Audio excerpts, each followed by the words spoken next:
Yakobo yari mahunga Esawu afite ikibazo cy'umurengera.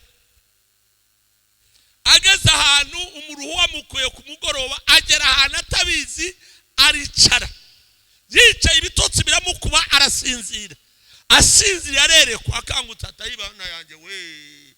Burya ahantu hari Imana ntago mpazi, nari mbizi. Yarageze ahantu hari Imana, hakorewe ibintu bitangaje na sekuru. Ikibazo dufite mu barokore nuko utamenya ahantu agiye hariho.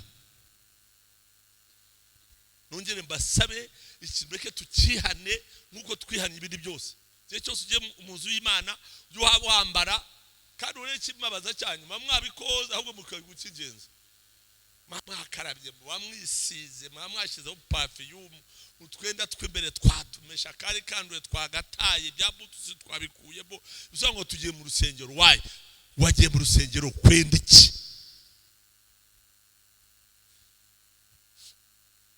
Njewe murebe hano mundebe njewe uko nzi Pentecost cyangwa Mungu mwema, uko mbizi, uko nabyigishijwe, uko mbyizera. Muranyumva? Iyo waga warokotse uwo munsi ukuramo inda ukarokoka ukajya muri Mungu mwema, wawe gutarukajya no gukuramo inda. Iyo waga warwaye umutwe warakunaniraniyeho warorokaga uwo munsi, indwara zigakira. Muranyumva? Iyo waga warananiranye hari ibintu byakunaniraniyeho ukarokoka, uwo munsi wo gukize wavuga nakijijwe ndakira. Mubabarire mwakagira abantu uburokuri bw'iki gihe. Niba ari bwo, niba atari bwo sinca urubanza. Ariko ureba ibintu ukibaza. None turimo turagenda tugeze no ku rwego umuntu asigaye ajya mu rusengero ukagira ngo agasiga umutwaro afite mu rugo w'ikibazo, akaza mu rusengero nta mutwaro afite kandi usize mu rugo, kubera ko atazi aho yaje. Murantega yombi ugasiga uzi impamvu bisigayo nuko utazi aho ugiye, nuko utazi ugiye guhura nawe uwo ari we, aho wakize. Niko tuba tumeze. Twajyaga tubatizwa, tugiye kubatiza abantu tukababatiza, abantu bakuzura umwuka wera bagateramwe kugira ngo uze kumubatiza ari avuga mu ndimi bikakugora, umuntu ukamupfuka umuntu ukagerageza buzuye umwuka. N'umuzika bamubatiza nko kuronga indagara. Asaka agacuza kwenye bagacubura amanyata. Kaje turamubatije kweri. Kibaza ibintu n'ibiki. Umuntu asigaye yaguruka ajya mu rusengero ukibaza. Barokoreka mabwira. Dufite umugisha kuba twabonye umwanya wo kugera hano. Nta mutwaro numwe ufite ukwiye gusiga mu rugo. Mwambabare ntumwicare mwinaganaze ko atari byiza. Mwikwinagana byatuma mwegeranye intebe. Waje kwinda iki? Sanga bamwe baje mu rusengero kubera kenda gashyashya afite, kanya gusenga afite icyo nambara. Reka nkuvuge mumbabarire sha twajya gusenga n'agapantaro gacuritse kameshe kataga umaze mu kwezi ko twatuza ahantu tujya hariho. Reka mbibutse ko hano ari mu nzu y'Imana. Haleluya, ni mu nzu y'Imana. Reka mbabwire nubaha inzu y'Imana, bigire impunzi nubaha mu nzu y'Imana ndahubaha. Inkare zahankubire no kunyara bikananira, kwanga guhaguruka buri jambo nitegura mbere ntemera kuko nzahonda hariho. Usanga abantu badaha agaciro urusengero bagaha agaciro amazu yabo.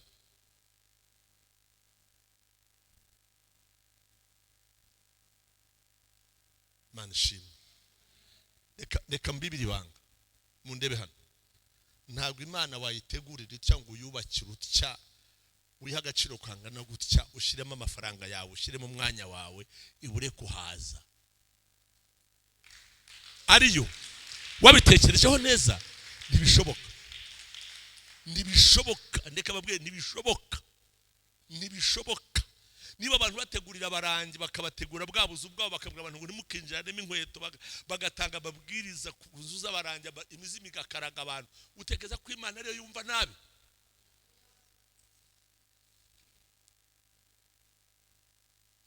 Iwanjye mu rugo twize guterwa n'ikintu bita ibihere bizanwa n'abana bavuye ku ishuri, tukabitwika abana bakajya ku ishuri, yaza akazana ibindi.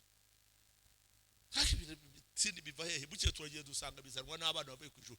Iyo bari ku ishuri barabyandura kuko bihari, bataha bakabizana, tukabitwika bikongera bikagaruka. Aho ikibi kiri kiranduza.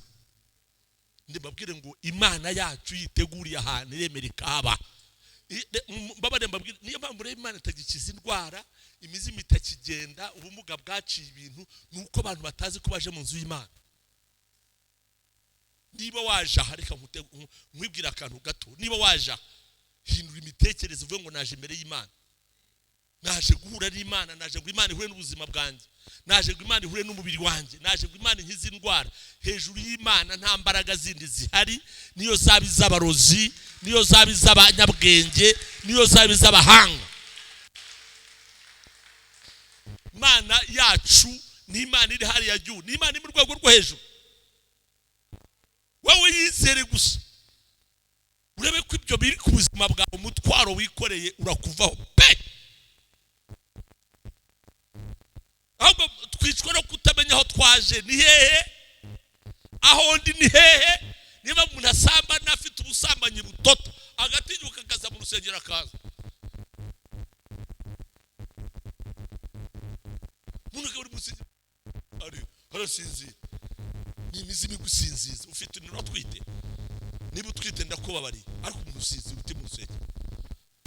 Uzana abaririmba mu kazi ko muririmbira Imana. Haleluya, haleluya. Ukimenye ko hari Imana, ubu nabaka amafaranga mwayazana, ariko mugiye mu nama y'umudugudu bakayabaka ntabayatanga. Y'amafaranga bana dutanga ya byose urwo twirwa dutanga, nuko tuzi ko twaje mu nzu Imana irimo. Haleluya. Icyo nababwira kugira ngo muhindure imitima yanyu, menye ahantu mwaje. Ntago twaje gufutwa mu dukora, dufite imirimo twataye. Ndabizi muri abagore b'abagabo, mu bandi nta n'abagabo mufite mwibaze kugira ngo muze hana abana tumunotereka mbe giye ejo uzajya ku ishuri n'wakanyagwe niba hakantu ushize ku mutima nibyo. Ariko waje ahantu ki? Reka nkwizeze ibi rero, aho waje hari Imana. Niba reka nubyizeze umutima ko hari Imana, niba urwaye indwara urava hano wakize. Niba ufite ikibazo urava hano habonetse igisubizo cyacyo. Haleluya. Njya nkunda kuvuga aya magambo njyewe, nkunda kuvuga ngo nge ndiyizi mu Kinyarwanda ni nko kwiyemera. Nge ndiyizi, nge nzi ko ndi umukozi w'Imana, ndabizi ndi umukozi hamwe na Kristo, ndabyirata ndabyiyemera kuko mpagaze ku ijambo Yesu yavuze. Nkunda kubwira abarokore ngo ntabwo Yesu ari boss. Boss muramuzi, umugabo witwa boss utuma abantu agasigara yicaye, ariko Yesu cyo mukundira yagutumye murajyana. Yaravuze ngo dore ngo zajyana namwe nkomeresha ibimenyetso n'ibitangaza. Reka babwire namwe abateguye, buriya niwe mwateguriye, ntabwo mwateguriye abantu, twateguriye Imana. Ikimenyimenyi, ndabakunda murabizi ko mbakunda, mwabadamu mwe. Ikimenyimenyi bwo mwamaze gutegurira Imana neza, muyireke irabyikorera ko mwayiteguriye. Nta muntu mwakiza, nta muntu mwaruhura, nta muntu mwahindura, ariko mwateguriye arahari. Sema haleluya. Arahari, utabyumva arabibona ku bandi. Arahari. Ndagira ngo bade mpindura imyumvire yanyu. Umugabo witwa Mose yigize kubwira Imana ngo ariko Mana, ngo uzajyana n'abantu bandushya. Imana yabwitira ukanye humura, zajyana nawe. Ariko Pastor Frederick Imana ishimwe, ariko uramushaye n'amahoro. Buriya uzi ko twabonye akazi keza, twahawe abakozi b'Imana, twahawe umurimo mwiza nubwo biturusha, twahawe akazi keza cyane. Niyo mpamvu nyuma yacu hari abandi babyitira bataragahawe, nabo batumye tuvangirwa. Umugabo ugutuma wowe uduhamagaye akadutuma yarengeje tweye tujyana. Imana yabwiye Mose ngo nzajyana nawe nguruhure. 33:14 shaka ko bisoma. Igihe cya Yesu abwira intumwa ze ngo nzajyana namwe nkomeresha ibimenyetso n'ibitangaza ijambo ryanjye, ibimenyetso. Noneho reka murebane mbabwire, ndayamebeze mbategure mbabwire ko sinuyu munsi nejo bundi umwanya turi hano hari ibyo uzabona, bimwe mu bimenyetso Yesu yavuze ko ari kumwe natwe uzabibona. Abadayimoni bazahunga, abarwayi bazakira, muranyumva neza, muranyumva, abinzira zasibye zizasiburwa, abo bibagiwe muzibukwa, abari bafite indwara z'ubumuga zizabavaho. Mudatuma haleluya. Twendi mu mwuka, Imana cyangwa Yesu bikorera mu mwuka. Twashaka kubimenya tukayibona mu mubiri cyangwa mu bikorwa. Ibyo yavuze abikora mu mwuka, byajya gusobanuka bivaho igishishwa bikaba ibikorwa. Twabona ni nko wafata umuneke akawuguha ngo ndawurye, ntabwo wamenya uburyohe bwawo utawukweho ibishishwa. Burya mu mwuka niho bikorerwa, amaso ku maso nibikorwa. Uburyohe bw'uyu mugabo ni ibivuye mu mwuka, ibyari mu mwuka bikagarebwa n'amaso, aho nibwo imbaraga z'Imana zigaragara neza. Amen. Sema haleluya. Haleluya. Sema haleluya. Haleluya. Haleluya. Menya ahantu uri. Menya ahantu uri. Indwara n'ubumuga. Ubumuga, kansa, puresha, sida, amagufwa aribwa, kabutindi, nyankaragata, dayimoni, satani na sataniya, ubujunde n'ibinuka. Ubumuga, kurwaye indwara y'ubumuga. Yesu ifite ububasha. Fite abarokore banyumva. Muzamure volume yo kwizera mwinjire. Reka babwiye n'ibintu simbasaba no kwizera, ndabasaba kubyumva. Yego. Kwizera birabavuna. Amen. Haleluya. Mbabwiye bikomeye. Simbasaba kwizera. Burya reka babwire abayobozi, burya kwizera hari ubwo umuntu kwizera ibintu atazi. Ndashaka banzu bimenya hanyuma bizere hanyuma. Kukwizera ibyo utazi birakuvuna. Muranyumva? Ndabasaba kubanza kubimenya, mwabara kubimenya mwumve mbabwira amabanga biraha. Iyo uzi ibintu birakorohera kukubaho. Ntago munyumva. Iyo uzi ibintu birakorohera guhinduka ubuzima bwawe. Birakorohera kubivuga. Munyumve cyane. Iyo uzi ibintu neza, nuwakubwira ati bisobanure, ntabwo bigusaba kwizera wabisobanura. Kuko urabizi warabyigishijwe. Iyo byizera rero, reka ngurugero. Ubu nzi ko uyu mugore ari uwanjye, nzi ko ari uwanjye. Narabimenye ndabizi. N'imyaka tumaranye 30 ningahe ndabizi. Yes. Urakubwira ngo nimbyizere. Rwose ntabwo wasaba kubyizera. Haleluya. Urajye ntabwo wasaba kubyizera wabundondogorera. Nje ndabasaba kubimenya. Mubanze menye ko mumenya kwizera bizaza. Uzigera tutazi ariko ibyo wamaze kumenya bigira umutungo. Uko ujye ubika utwenda twawe neza ukatwambara ku murongo, bari kubikamo kumenya ibyo. Haleluya. Amen. Amen. Amen. Yicare uri muzu y'Imana, urahana Imana iri. Ntabwo ari ukwiye gusiga umutwaro haranzara ngo winjire aho bagutura nusohoka ujye kuwikorera. Ntabwo ari byo. Ntabwo ari ukwiye gusiga umutwaro hanze kuko utaza aho ugiye. nugaruka wongera uwegura wikorere wawuzane. Uyu mugabo yaravuze ngo abarushe n'abaremerewe muza aho girane aho ndi baruhure. Yesu araha. Hallelujah. Yes. Hallelujah. Biriya byuma niwe twabiguriye. Bikore basha bikubite mu kikiganza. Akandemo. Ziriya nanga niwe twaziguriye. Amaturo dutura buri cyumweru n'amashimwe burya tuyastura kuko tuzi ko hari.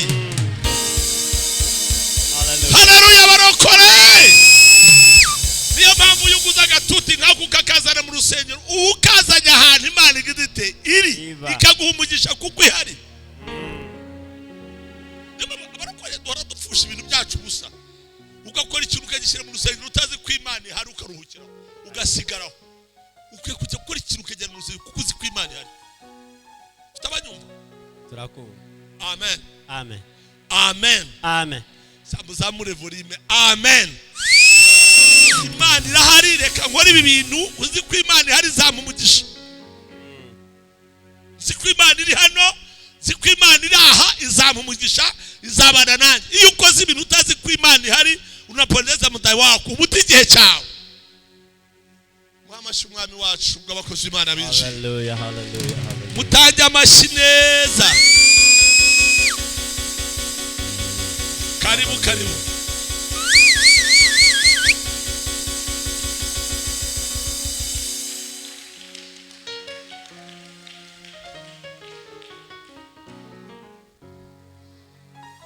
Ukuntu tuba tuhubashye reka nanjye ngusabe kuhubaha. Nabwiye abantu ejo ndabwira Imana izaduhembera munongere mu ntege amatwi. Izaduhembera ibintu twaretse tubifitiye ubushobozi. Ntabwo Imana izaduhembera ibyo twaretse. Subiremo. Imana izaduhembera ibyo twaretse tubifitiye uburenganzira. Oya ndavuga ibyaha. Nk'ubu ufite ikintu waretse kubera Imana ugifite uburenganzira bwacyo rwose. Mubabarira ariko mu ntege amatwi nimunyumve nabi. Uyu mugore wanjye afite imyaka 60. Ngiye mfite imyaka 60 ngiye kugera nini. Abagabo bangana bate nkanjye bakaba bafite undi mugore mutoya. Nta mpamvu. Uvugana n'umugore w'umukecuru sibwo urumva ari ngombwa. Ariko ibyo kunywa inzoga ubu tunywa amazi ugira ngo uri amazi ari bari nyota ariko barakwenda ndamurashetse. Ndabwiye ko reka pasa muri ugira ngo amazi ni amari nyota yonyine. Ntabwo amazi ari amari nyota yonyine. Wanywa na kabyari gakonje kari muri firigo kamara inyota. Ibyo byose twabiretse tufite uburenganzira kubw'impamvu. Imana izaduhemba tugifite uburenganzira ariko twabiretse. Haleluya. Kuko dushaka. Muranyumva? Ngewe mu myaka yashize najya nkunda gusenga ku minsi mikuru y'abandi barya inyama kuri Noheli akari bwo senga. Bajya mbwira Imana maze urebe ibintu mbifite uburenganzira ndabiretse maze ari cyo shaka. Hari n'abantu bakebura gusenga iwabo babona baguze inyama gusenga kabireka. Hari n'abantu basenga kuko basaze bari bubwirirwe atakugira ngo mbwirirwe nta nasenze reka nasenge urabeshya shaka. Ujye ubireka usenge niyo nyungu. Kajye mu ijambo ry'isanganyamatsiko gusa rya ngo mbategure mwumvaho mwaje. Taka mbibutse ko twaje mu nzu y'Imana. Hallelujah. Muranyuma bene data twite ko tuje ahantu Imana iba. Niba ushene kwireba n'amaso urabona ibikorwa byayo ntabwo amaso yawe buyibone. Amen. Ngaho nsomera simari soma. Ndashimira Imana kwizanya abakozi b'Imana kandi duteguye ibintu Imana ikabisohoza bigize neza. Reka bagiye n'ikintu burya duteguye n'ikintu ukabona Imana iragikoze burya n'ukuboko kwayo kuba kurimo. ari nabitegura ntibibi ngaho nsomera na sima uzi gusoma vuba vuba nkomeze cya gitabo reka aho twahavuye kare reka tujye mu gitabo cya Joshua sorry kubara 10 ngiye gusoma ahantu hanini kugira ngo numvikanishire ijambo neza. Soma kubara 13:26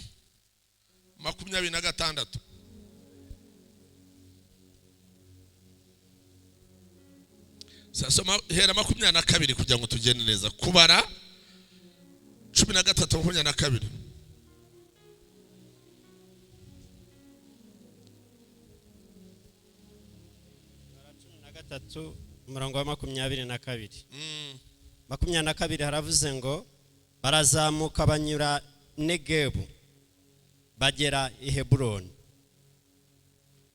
Niho ego daho rwose Abanaki n'Abahimani n'Abasheshayi na Tarumuyi bari bariyo. Abo bari bariyo. Yego. Heburoni hamaze imyaka 7 hubatswe. Heburoni hamaze imyaka 7 hubatse. Komeza usoma. Soani yo muri Egiputa ego irubakwa. Yego.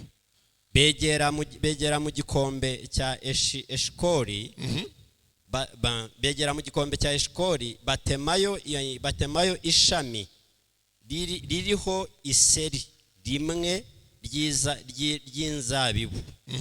Abantu babiri bariheka ku giti kandi bazana kumakamamanga ego no ku mbuto z'imitini. 24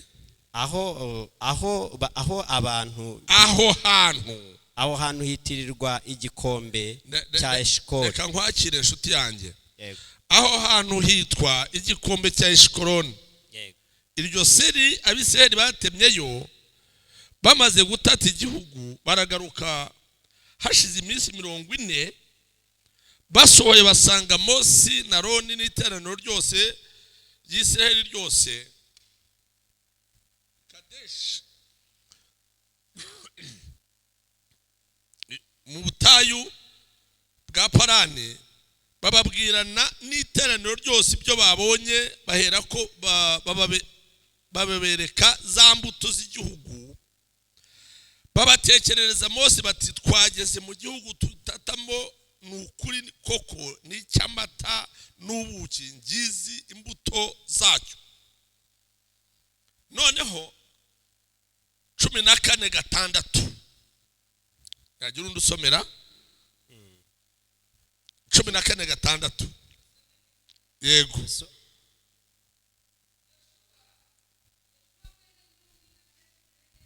yego yego yego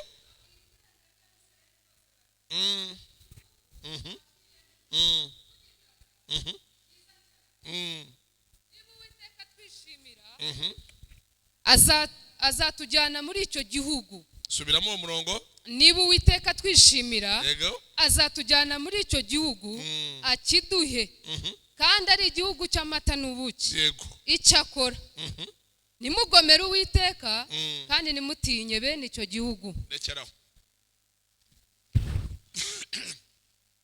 Mana shimwe. Hari ikintu nkunda kuri aya magambo cyane ku buzima bwanjye. Nkunda harimo amagambo abiri. Iyo abantu bashize imbaraga mu mutima n'amababi y'ibitara bakanga. Mfite abarokore mu nyumve mwirangara. Iyo abantu badafite imbaraga z'umutima n'umuntu yadishe hasi wumva ari uri bupfe. Iyo abantu bashize imbaraga mu mutima nuneye ku muryango umuntu yaneye ku muryango ari abana bari bushiri. Reka mbahe mumbabarire,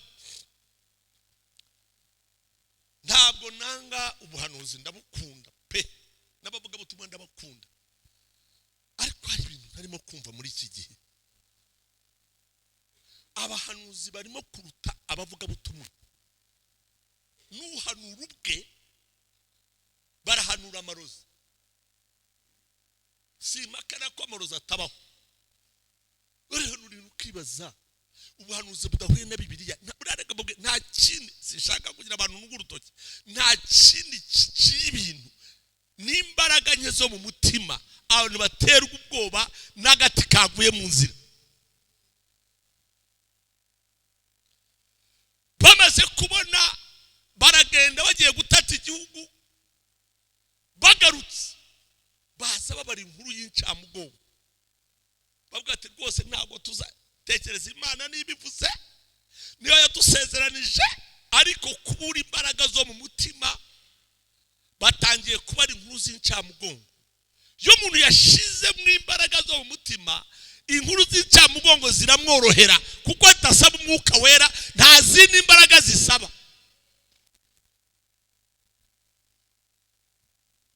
Fitabanyumva, nta zindi imbaraga zisaba.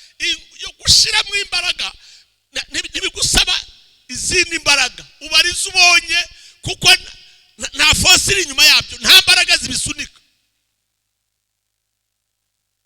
10 diza ni inkuru y'incamugongo. Ayo n'amakuru tumenyere. Barababwira umuntu witwa Kalebu na Yoshua. Haleluya. Abagabo ndabakunda. Somera gutegekwa kwa kabiri igice cya mbere umurongo 23 umanuke gatoya. Gira mukobwa wanjye, gutegekwa kwa kabiri igice cya mbere umurongo 23 usozo 25. Dusome mu izina rya Yesu. Iyo nama ndayishima. Yego. Mbatoranyamo abagabo 12. Yego. Umwe mu miryango yose. Barahaguruka kugira ngo bitazaba inkuru, bitazaba menshi, bitazaba amatiku. Muri 12 wo ku muryango wo kwa Abrahamu na Yakobo hariya hirya, atoranyamo umwe 12. Komeza. Barahaguruka bazamuka uwo musozi, bagera mu gikombe cya Eshikoroni. Yego. Baragitata. Bangahe? Baragitata. Benda ku mbuto z'icyo gihugu, barazituzanira. Yego. Batubarira inkuru bati, igihugu Uwiteka Imana yacu iduha ni cyiza. Uruva amagambo anyuranye n'aya mbere. Murebe hano babwire, reka subiza imbaraga mu mutima wanyu. Iby'Imana yadusezeranye tuzabigeraho. Ndajya nkubwire ngo niba Imana yagusezeranye kuzarera abana bawe uzabarera. Niba Imana yagusezeranye kuziga uziga. Niba Imana yagusezeranye kuzagira abuzukuru bizi mu nzozi cyangwa mwiyerekwa, ni wowe. Ntabwo Imana yadusezeranye izasubiramo imbaraga mu mutima, subiramo imbaraga mu bitekerezo. Amen. Babandi 10 bari imbere ya Joshua, bari imbere ya Mose na barabane bati igihugu tujyamo, bari abagabo n'abanaki, bari abagabo ni barebare, bari abagabo we, bari abagabo n'abanyamaboko, bari abagabo be. Kalebu na Yoshua ngo bagera mu gikombe cya Eshikoroni, bamanutse umusozi, bageze kuri cya gihugu baragitata neza. Umwe abwira mugenzi atari kose, kugira ngo abantu tuzababwira inkuru nziza, reka duteme ku mashami y'imbuto z'iki gihugu.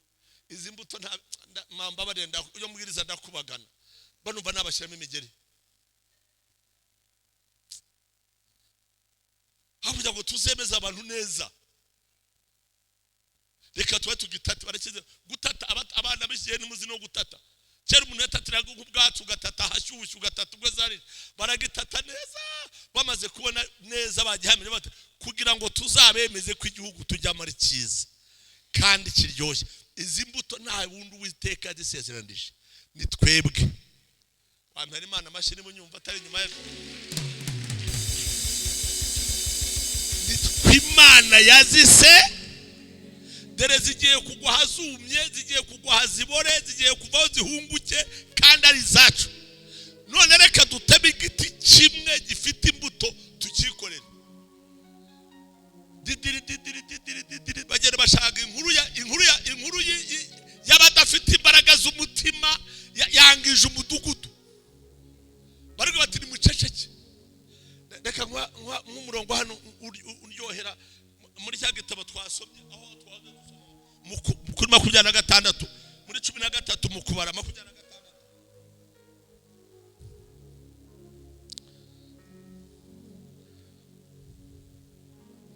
Dusome mu izina rya Yesu. Basohoye basanga Mose na Aroni n'iteraniro. Soma 27 n'umurongo shaka gusa. Batekerereza Mose bati, twagenze mu gihugu wadutumyemo, ni ukuri koko ni icy'amata n'ubuki, ngize imbuto zacyo. Ntago tuvuga amagambo, ntago tuvuga dusakuza, ntago duhuye n'icumi ryavuze iyi nkuru. Dore ngize imbuto zacyo. Haleluya. Ntago munyumva ngizi. Reka babwire, reka nkwa makuru mashasha. Uriteguye kwehabwa? Tukiraha. Ndaje ngwereka imbuto z'igihugu tujyamo. Nizirabora, ntago zumye, ziracyari mbisi. Uzi sobanura? Yesu Kristo ko yararejo, n'uyu munsi niko azahora iteka. Ngize imbuto. Yesu aracyakiza. Ngize imbuto. Reka mwende makuru mashya. Imbuto nshya cyangwa imbuto mu yandi magambo ziracecekesha. Ibintu iyo bidafite imbuto birasakuza, ariko imbuto iyo zigaragaye byashakuza biraceceka. Satani arajya hagasakuza, uzapfa, uzabarera, uzagwa ku gasi, ariko Yesu mwami wacu yagaragaye. Imbuto ngizi. Haleluya. Ngizi. Imbuto ngizi. Uza itegure kuzirya. Ntago ziboze. Ninde hano uzumwani w'abagande? Ninde uzumwani w'abagande? Ikawa y'abagande nduzi kwihekenya. Uzi kuntu iyo wicaraga ahantu bakakazana mu turere bakagwa ukayihekenya, ntuyimene ugacira udushishwe ukagira uti imbuto z'igihugu tujyamo ntago zimeze nk'ikawa y'abagande. Nimbisi. Ibimenyetso n'ibitangaza biracyakorwa. Haleluya. Abarwayi bazakira, abadayimoni bazahunga, abafite imbaraga mu mutima usubira mu imbaraga. Haleluya.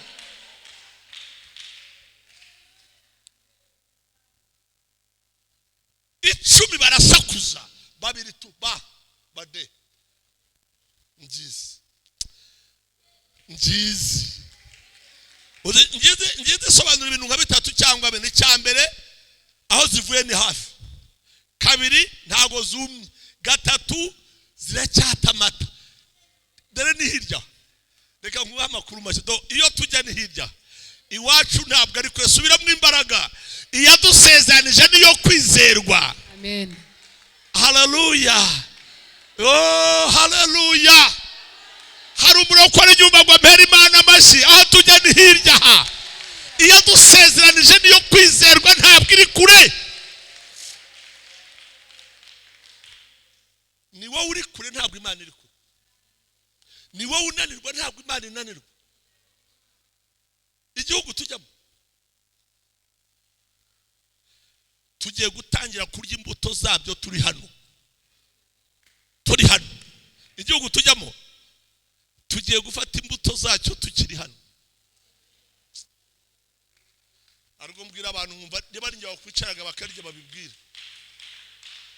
Igihugu tujyamo barakivuga ukumva ni kuri, ariko reka ngusubize mu imbaraga mu mutima. Ni hafi. Mu kanya turakwereka imbuto zacu zirye. Icyambere ntago zumye. ntago zumye ni bisi ntabwo uri buzihekenye nk'umwani w'abaganda oya ntabwo uri buzihekenye ngo uhekenye ni mbisi kubera ko zivuye hafi kandi yadusezeranije niyo kwizerwa kandi iri hano ntabwo iri kure. Amen. Nkundu uyu murongo 27 muri iki gice niwo murongo wagaruyemo abana ba Isiraheli imbaraga mu mutima. Abandi babamaza amani bamugani w'abanyankore bamamaza amani babavanyemo imbaraga. Ni hanini uza abantu bari hano aba bari muri Cyamugongo bari hanze aha Beneda muza abantu bari nkuru z'Icyamugongo bari hanze aha bazayakingura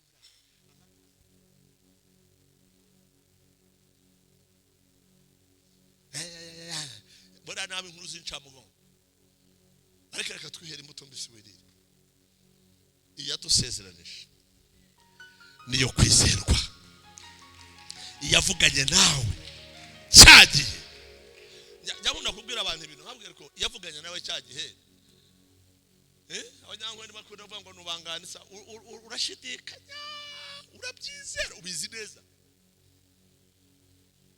uzi ko nta jambo ry'umuntu uri hejuru y'ijambo ry'Imana.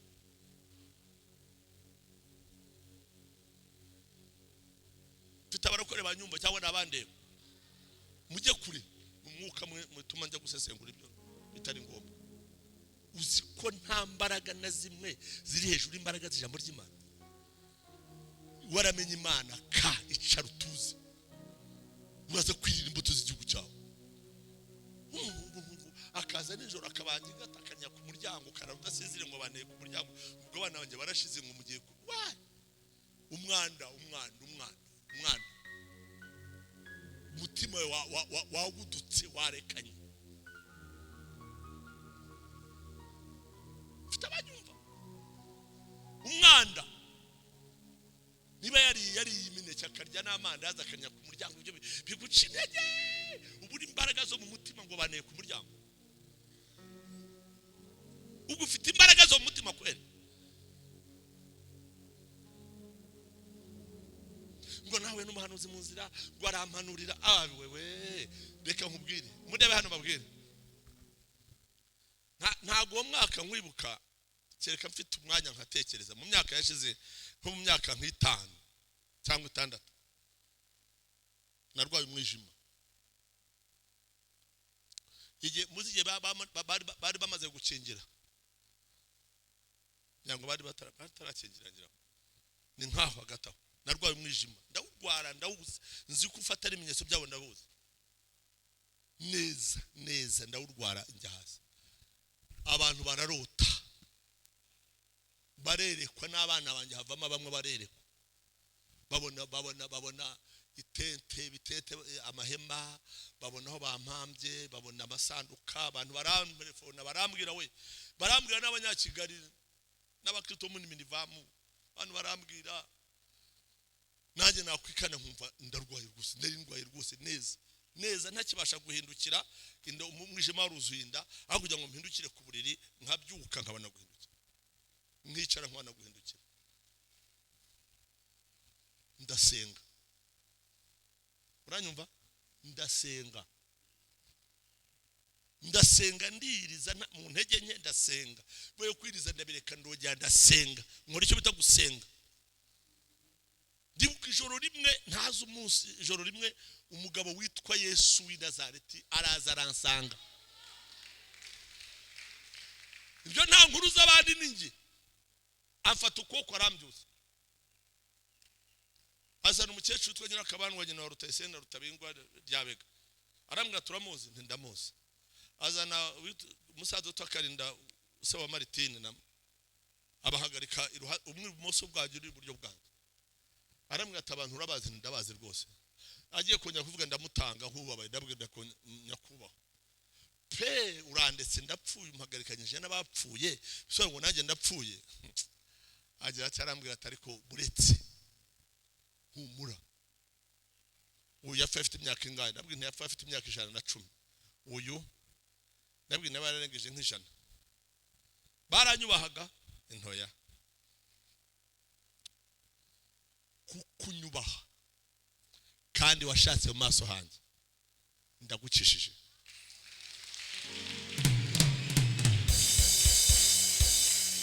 Ndabyuka ndinyeganyeza nubikinda ndahindukira umugore barakamutsa mbwa atari ko suri mu biki naruko ntuzi nkuru yambaye hatoye nimbana yankijije ati yagukijije se ni Imana irankijije atari ko nawe ntugakabye ndabwe Imana irankijije atunama ndebe ndunama nkora imbere y'igitanda nongera sinabishoboraga uwo munsi n'uyu munsi ndashaka kubwira iki imbuto z'igihugu ngizi Yesu Kristo ko yararejo ambwira icyo gukora arambwira ati genda ushake inka yiriza bijyane mu rusengero.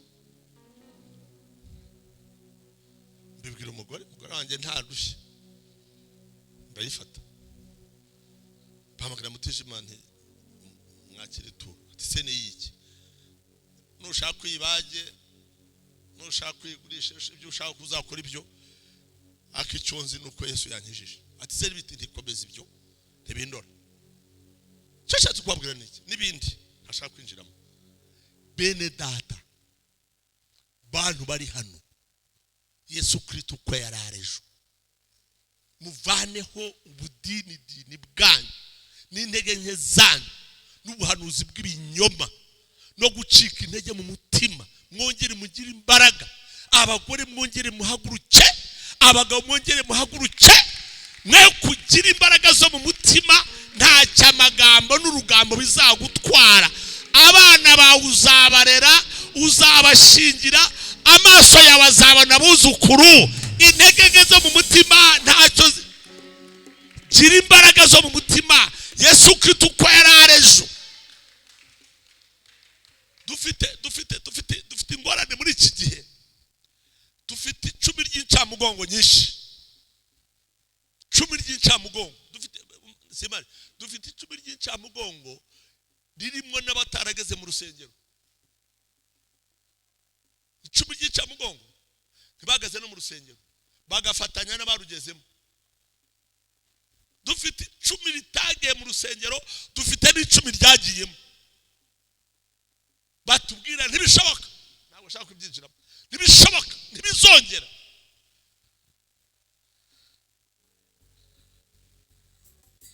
Reka nkubwire ngo dore imbuto z'igihugu cyacu Imana yacu cyakora.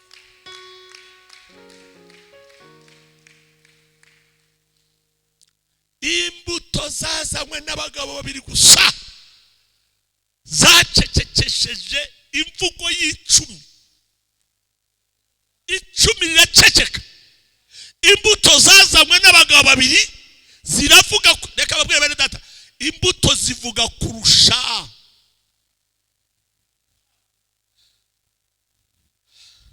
Reka mvuge icyo cyanditswe ndakivuga. Uwiteka amaze kubana abana bese mu gihugu cy'Egiputa abajyana i Kanani, yafashe umugabo witwa Mose arambwira ati abantu muzajyana umuntu uzajya udodera abatambyi akabadodera ari ikabutura n'imyenda. Ariko uyu mwana w'umukobwa yasomera somera igitabo cyo Kuva 22:39.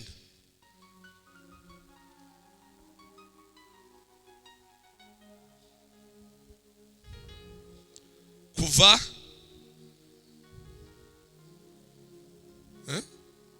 kandeba kujyana 9 turebe 3 ntabirimo.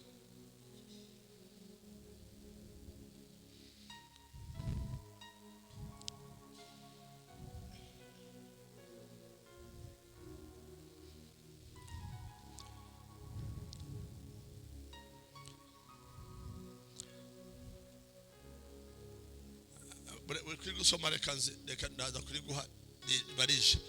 Arambwira ngo umuntu uzadodera abana ba Israeli mu gihugu cy'Egiputa bajya i Kanani mu rugendo n'ubuzima. Reka mbibutse ko agakiza ari ubuzima. karakomeje n'urugendo ntabwo agakiza ari uguhagarara mwibutse ko agakiza n'urugendo n'ubuzima si ukuri mu ikanisa n'utari mu ikanisa ugomba kuba urokotse ashyiraho uzabadodera reka babwire bene data abatudodera baracyahari ntabwo bapfuye hamwe ati ngo Yezereli ari uzabadodera ari batuza azabadodera ati ngo ikanzu yabo hasi izagira icunda none izo ncunda ntawe mfite agashabazi gafite intuza nezaho icunda zari bene nk'utu tuntu noneho buri kamwe bagashyiraho amajugu cyangwa amayogi akandi bashyiraho imbuto z'amakomamanga noneho umutambyi ajya naba ikizakubwira ko ari umutambyi ni uko azaba yambaye umwenda ufite ibyo bintu bibiri ijugu amakomamanga imbuto nuhura n'umutambyi wambaye atyo uzamenye ko yadodewe kandi umenye ko ari umutambyi noneho icyo babyambariraga uko yagendaga amajugu yarasakuzaga mufite abanyumva bakumva amajugu asakuza bati uwo nta wundi ni umutambyi w'igute unyuzeho bakagenda bamushakaho imana noneho kubera ibyasakuzaga ko amajugu yasakuzaga nabo muri bo bakagira basakuzamo bagasanga umutambyi ngo bituze bagera ku mutambyi n'abagaha ku mbuto imbuto zigacecekesha ibyasakuzaga bigababwira bene data imbuto basamba uyere ku gihe cya Musa zari zikenewe ijambo ryo mu mwuka riremereye imbuto n'ibyo kurya bya Kristo mu bantu imbuto n'ibyo kurya bya Yesu mu bantu nta kindi Yesu yaryaga niyo mpamvu yageze ku giti cy'umutini yasaga kitazigira akakivuma bakristo igihe cyose utabanwaho imbuto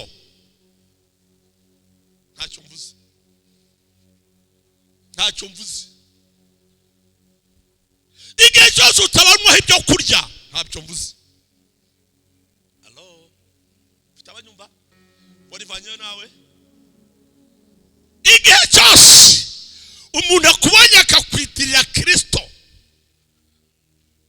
akaza ngo umuhe imbuto rye kuko muri bo habayemo ibisakuza ntazibona akagumana iyo nzara ibindi ntumbaze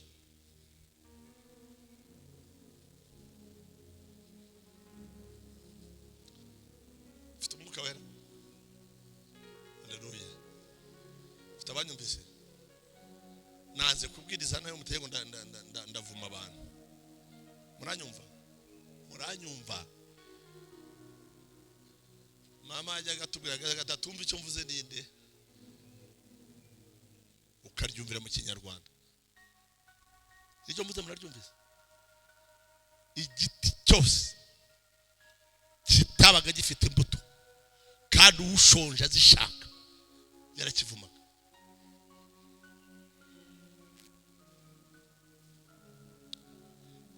imbuto ni ibyo kurya bya Kristo cyangwa n'ibyo kurya bya Yesu ushaka kuvuga ninde ndavuga Yesu muri wowe ibidutunga uyu munsi mu isi y'umwuka ni imbuto niba hari ibisakuza birahari mfite abanyumva cyangwa n'abandeba ibisakuza birahari bitumara mu imbaraga bitwima ibyiringiro bitusohe mu mago yacu bituraje tudasinziriye ariko Imana ishimwe ko hari igiti gifite imbuto iyo tuziriye ibyasakuzaga byose biraceceka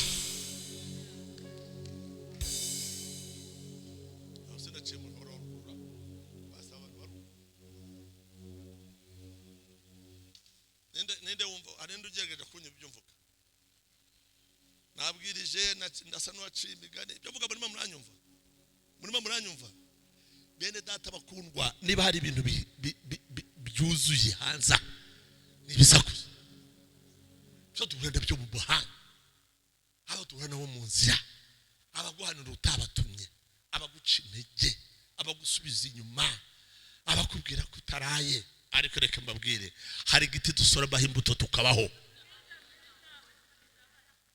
niba urabwira ngo rero cya giti kiri hano niba urabwira ngo ngize imbuto z'icyo gihugu subiramo imbaraga naje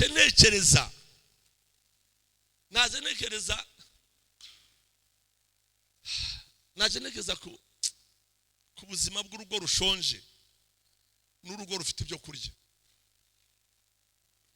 Iyo urugo rushonje umugabo nyirarwo araruhagurukira akajya kuruhahira, ariko mwibuke ne gutinda cyane hari no guhaha mu isi y'umwuka.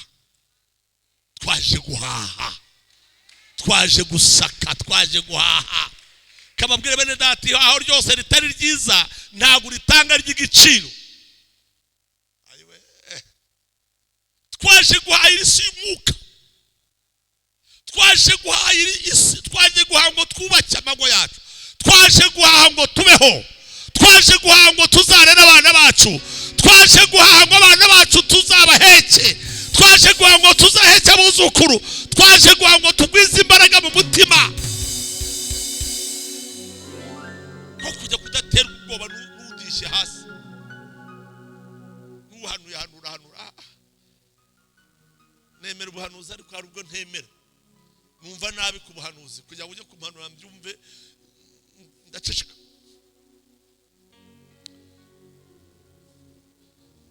Abagabo babiri baragenda bajya mu gikombe cya Shikoroni batema igiti. Urabona igihe turimo nicyo kwemezwa n'imbuto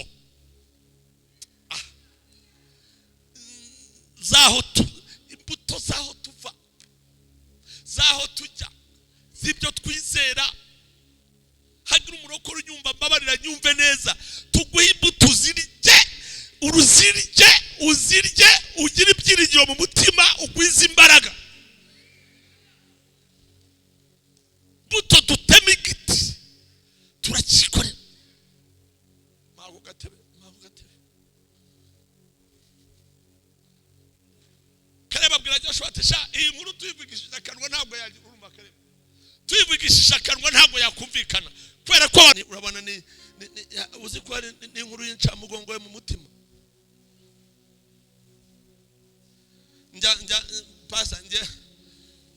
njya mura n'abantu tukaganira, uriya mukobwa n'ubwoko bubi n'umucyabaza arongorwa na we yavuse ari iki? Yavuse ati nyina ntiyarongowe. Munsubize uwe uvuga ngo n'umukobwa w'umucyabakazi nyina yarongowe nani? Abarongoye nyina n'abazamurongoye. Bwoko bukomoka kuki? Si kubundi.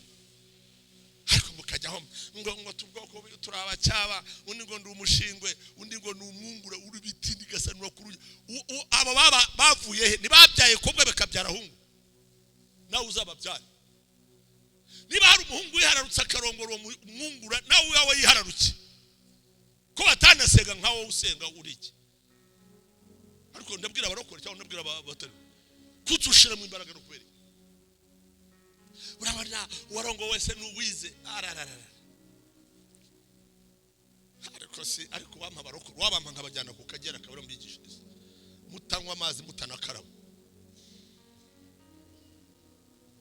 Umutima nta mbaraga z'umutima, nta byinjiro byabashizemo, birirwa bavuga amagambo yo hanze aha, incamugongo gusa, incamugongo nta myaka 100. Ndabwo kutazamara imyaka 100 nirabikubwiye. Nta bukecuru yanze butajyana na Kristo mu mitima yabo bamaze kugira 90. Hanyuma se wo ariko mwabaye muti ninde wabaruze ubwo. Subiramo imbaraga mu mutima mu izina rya Yesu. Subiramo imbaraga mu mutima, kwiza imbaraga mu mutima uzamara igihe. Ngiye inkorora cyangwa agasitara nabaye urugero.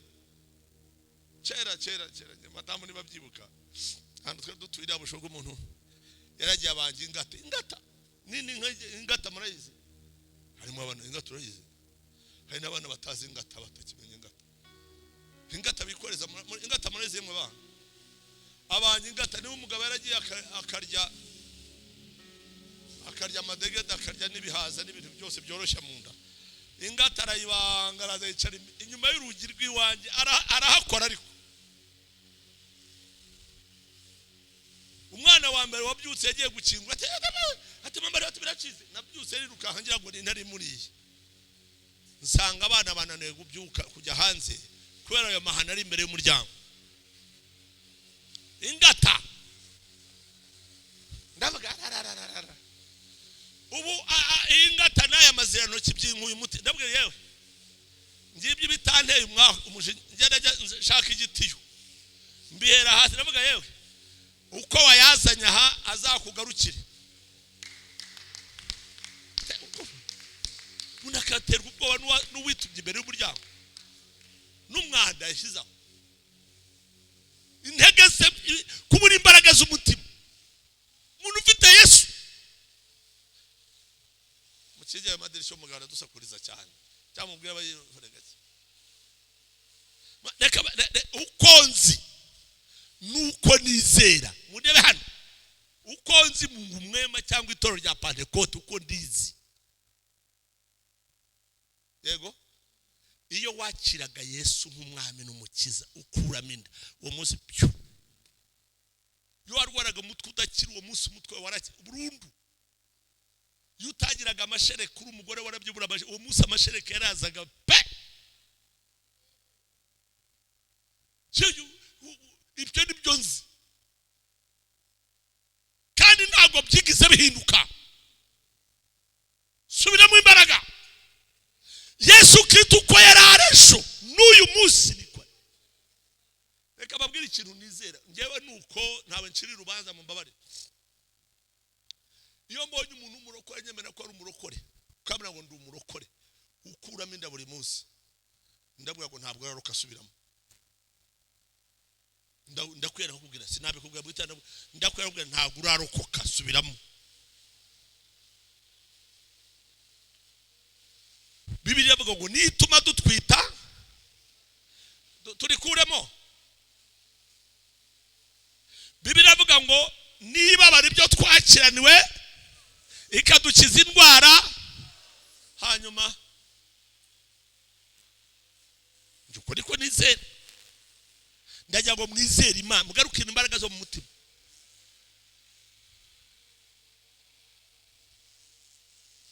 mugarukane imbaraga zo mu mutima umuntu yidi hasi ngo ibintu biracitse umuntu ngo nuwihagarika ahantu azatwara inkari zawe natwara inkari uvuge uti dere bacukweho na nyaye Mana ndapfuye ntabwo uzongera kubya yatwaye inkari ubwo se ufite Imana ya Israel abarokore baranyumva ndi umuntu nkamwe mfite amaraso n'umubiri ndageragezwa ngira intambara nk'izawe ariko nizera Yesu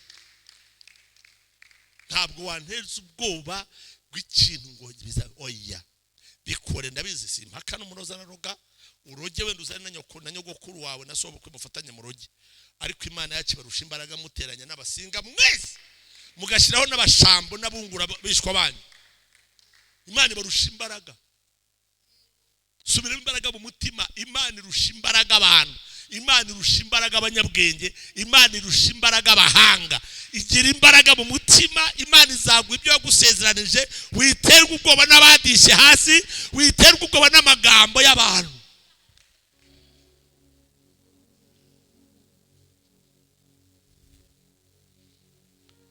Kalebu na Joshua batema igiti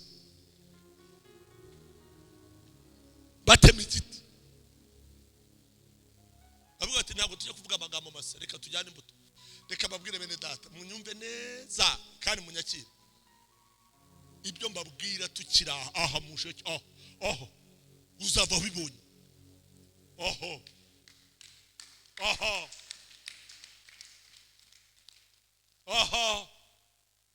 igiti twagiteye twaragitemye twikorera imbuto zacyo tuzakikugaburira twikorera imbuto z'icyo giti z'icyo gihugu turazikugaburira uzirye umenye ko igihugu cyacu Imana yacu ibyo yatubwiye mama Mungu alishatuambia atatimiza icyo Imana yatubwiza gisohoza ariko umuntu asubwira undi bintu bisohoze nka Imana subira mu imbaraga Imana izabigusohoreza bidatinze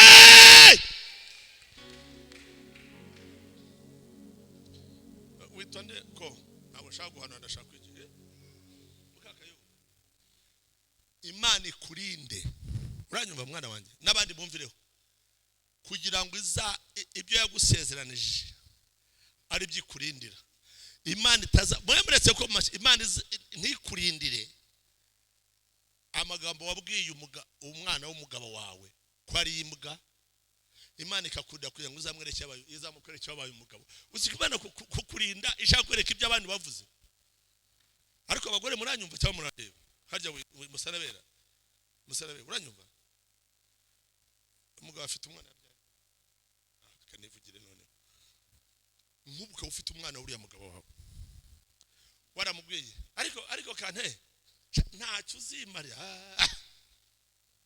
nzaba nkurora ukamutega ibiti ukamutega iminsi ukamutega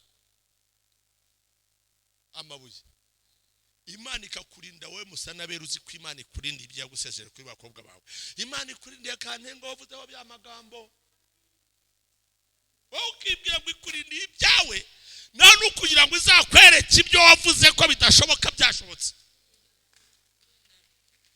mfite abarokore mvugana nabo Imana izakurindira ibyawe itakurindira iby'abandi kandi uramuvuga sha mumbabarire barokore uramuvuga waramuhinanze waramutwariye ikariso waramutwariye akaga haje kamwe ku mabere nagake waramutwariye akarega waramutwariye ibihangwe waramwinaje nk'uwinaze itabi uramuvuga kukuza aho mushize ariko mwamere Imana amashyi niba turi kumwe mukayiha n'imitima yanyu hahandi utari uticaye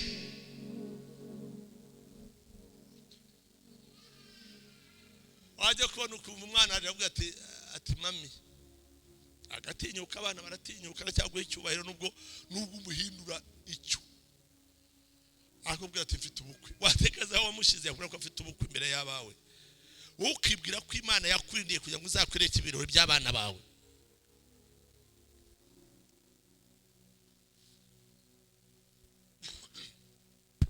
umbabarire ndashaka kukubwira ngo ngize imbuto z'icyo gihugu ari igihe imyaka yashize nigeze kubwira madamu turimo dutembera tujya ahantu turicara turiyakira nge nawe tumaze kwiyakira turaganira turangije dusohoka muri Nyagatare tugeze ahantu duhagaze dusigara inyuma sinzi utwo narimo gukora umuntu aramubonye aravuga bana yanjye uraho ndaturaho nawe uramuramutsa aramuhindukiza mbonye amuramutsa amuhindukiza n'ikinga ahantu ndeka mbihore mama aya abagore buri arimo aramuhindukiza aramuza akajya muharamutsa amubwira iby'ubuzima bwa kera bari baziranyeho ushaka kubyinjiramo akajya mwita akazina bamwitaga uzi ko iyo uri mu buzima abantu bakwita n'izina ry'ubuzima urimo kajya kamwe ndavuga nicyo nubwo bigezeho reka nihengeke aramuganira none undi akajya agira isoni kubera ko yarazi ko turi kumwe ariko nihengetse aramuganiriza yageze baca makeya baciye makeya nzo aho narindi mvayo ndaza none usanga arabaza si umugabo we nindi warisha urarongowe se undati warabyaye se undati ufite urugo undati ufite umugabo undati umugabo wese ninde ajye ko ndabona ndahingutse amubwira ati suma tumutware se nguyu undi mbona amaso arahonze arandamutsa najyaga mubona niwe mugabo wawe uko abantu bakuzi ntabwo ari kuzahora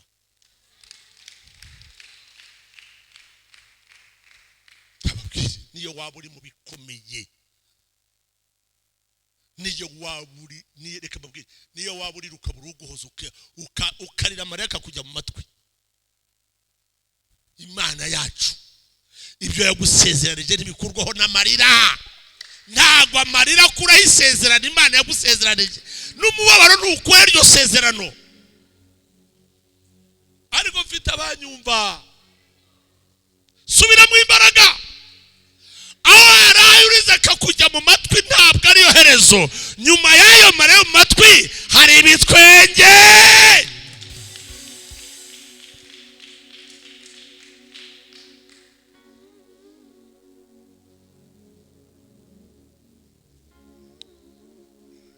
subira mu imbaraga mu mutima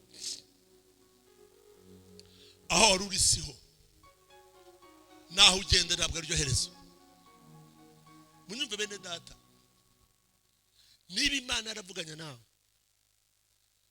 Kalebu na Joshua umwe abwira mugenzi we televiziyo ntabwo iyi nkuru twayibarisha umunwa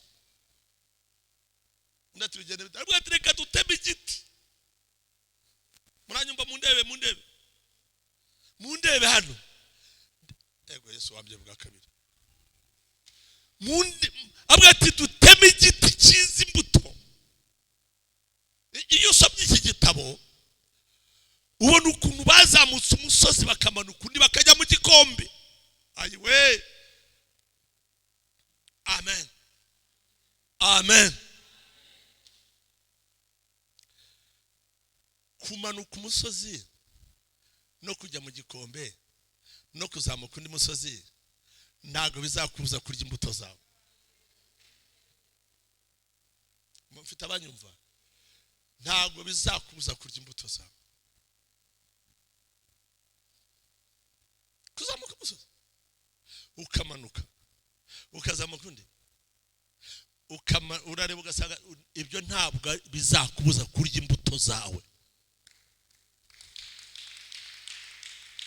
subira imbaraga mu mutima gwiza imbaraga z'umutima Bibiliya bavuga nibwo uzashimwa n'Imana n'abantu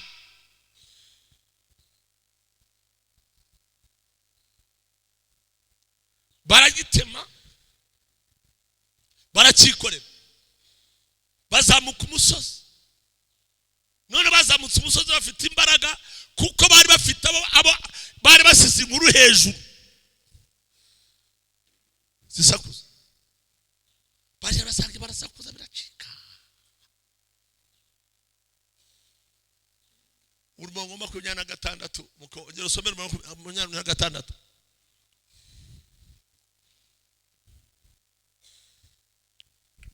isome mu izina rya Yesu basohoyeyo basanga Mose na Aroni n'iteraniro ry'Abisiraheli ryose i Kadeshi yego mu butayu bwa Parani yego bababwirana n'iteraniro ryose ibyo babonye bababwirana bangahe akabara kure ko bagiye abagabo bangahe babiri babibwira ba Amosi na Aroni n'iteraniro ryose Amosi na Aroni n'iteraniro ryose kubera aho bari bavuye bari bagwije imbaraga z'umutima barangije batema igiti cyo mu gikombe cya Shikoroni barakikorera kiriho imbuto abandi ntibazi iyo bagiye ariko mana rero abantu kare kavuge abantu umuntu ntabwo azi ukurara ntamenye kubaho mu gitondo yakubona atavuye ikuzimu utavuze ko abaye ikuzimu aguhimbira ibyo ashaka umuntu bari nanyume nta nubwo bakimenya ko Imana itanga umugisha mama musanabe nta nubwo bakimenya ko Imana itanga iki ntabwo bakimenya ko Imana itanga umugisha ntibakimenya ko Imana itabara bahimba amagambo y'urucantege gusa bagahimba bati buriya rero nta bindi, bati buriya we n'abana be bacuruza urumogi, bati buriya we n'abana be bati babakobwa we n'inda ise waramurongoyeho uraza urabivuga, buriya bari abana be n'indayi muri Kigali, buriya ba mugabo we acuruza waragi, bagashaka impamvu zica, bagasakuriza imbere ya Mose na Aroni.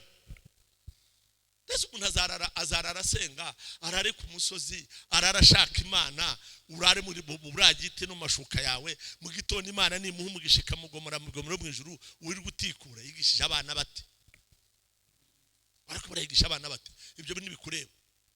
Reba uko abawe biga, abandi mwabagore mwe mumbabare muve mu benshi, mwije kumenya biki, menya abawe uko biga, abandi bareke. Ibintu bisakuza bitumye n'ubuhamya butakivugirwa mu rusengero, no gutanga ishimwe abarokore bamaze kubireka. Ubaye intwari ngo rumurokore cyane ati haleluya, batamenya ati ndashima Imana, hari ikintu narifite Imana yakinkorera, amen, agashyira mu kebo igihumbi akagenda. Kubera iki? Kubera abasakuza bari imbere ya Aroni na Mose. Yego mundebe hano, abasakuza bamaze imbaraga mu mitima y'abantu.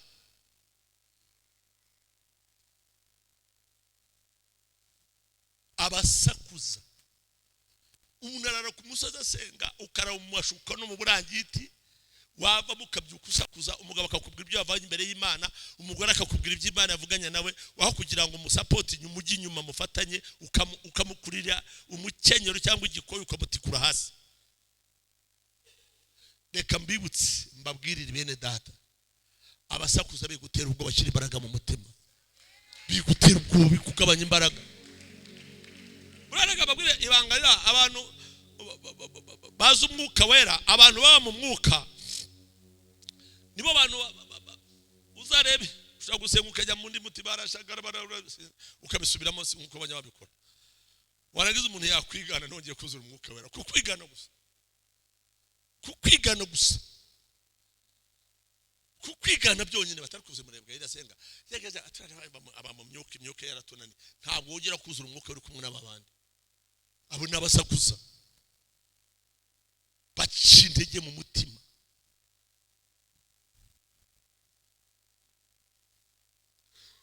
Munyumve rero, mfite intego, aha ntabwo ari yacyagiye, mfite intego yo kukwereka imbuto z'igihugu tujyamo, zo kukwereka imbuto z'igihugu tujyamo. Ndasubiramo simvugishijwe, yo kukwereka imbuto z'igihugu tujyamo. Reka babwire, Imana yacu na Yesu biracyakora.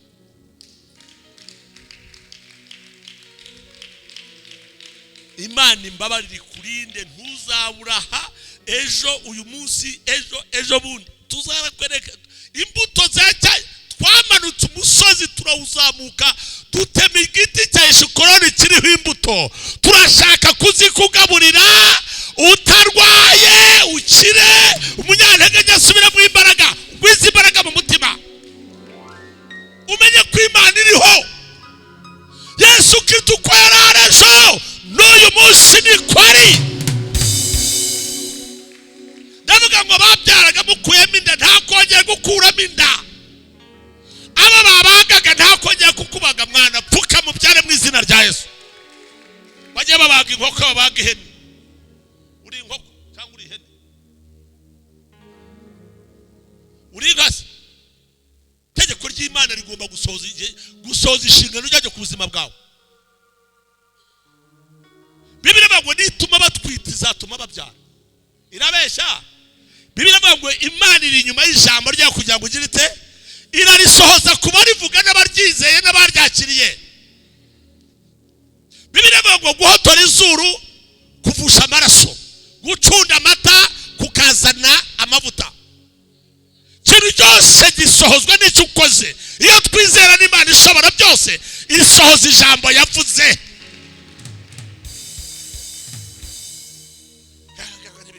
Ntabwo bizaba kubera iki? Kubera iki? Kubera iki? kubera iki Imana ibambura ababata mu musarani Imana ibabambura ibaguhe no badashaka abana kubera iki turashaka ko imbuto turya zitumye reka babwire uburyo igihugu tujyamo kiri hafi ziracyafite n'amazi yazo ziracyafite nta kuzinye nimundebe hano nta kuzinye ngo wacanye imisari nde kubabara wizere ni ijambo raza ko n'imbuto zane subiramo imbaraga mu mutima ongera usubiremo akabaraga ongera ugwiza imbaraga ongera wisubire ukuvuge kuri umwana w'Imana ongera urebe Imana ubuye uti Imana ni wampaye umugabo ni wampaye abana ni wampaye amabere ngo msina yose amabere yabahati bitoke aya bayozi byanse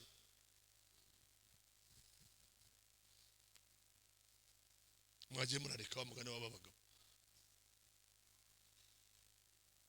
Bibiliya yavuga ngo ikinyanja cyaremeye kuba mu mazi inyoni zaremeye kuguruka Imana yakuremeye cyose kizasoza Imana ishaka ku buzima bwawe reka somera ijambo ndagaruka hano rindi jya muri Zaburi 39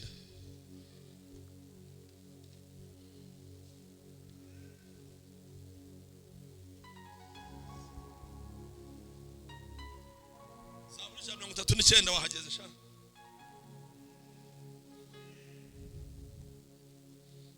Hallelujah. Hallelujah.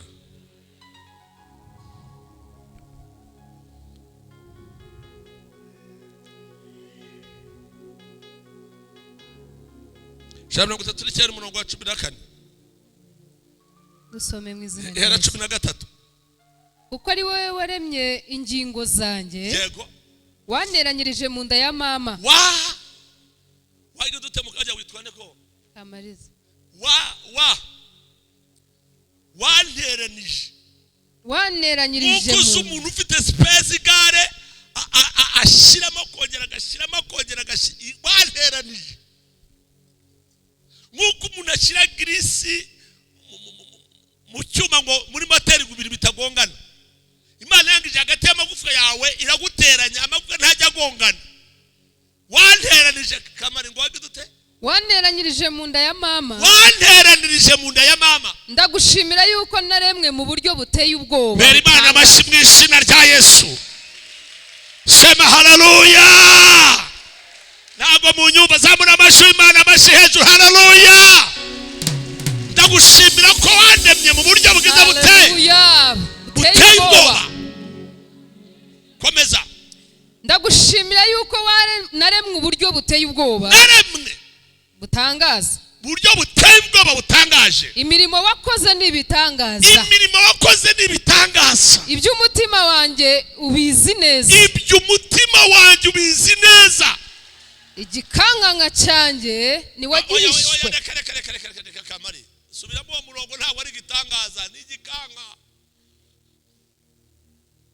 soma neza ntabwo ari igitangaza cyeka niba biriya bitari nk'iyanjye imirimo wakoze n'ibitangaza ibyo umutima wanjye ubizi neza ugeze ku murongo wa kangahe 15 so murongo wa 15 igikanka yego cyanjye ni wagihishwe igikanka cyanjye ni wagihishwe ubwo naremerwaga mu rwisho hariya mundebe hano mwese abari hano mwese mundebe mwe naho mwumva nabi ni mundebe ubwo naremerwaga mu rwisho hano nagira ureba nkanjye turebe mu rwisho hano mutije urahareba ahantu ariko ari ye baba we ubwo naremerwaga mu rwisho hano mama atahari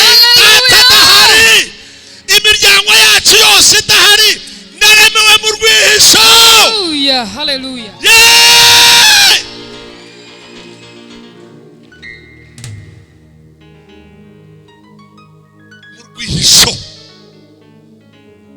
mu rwihisho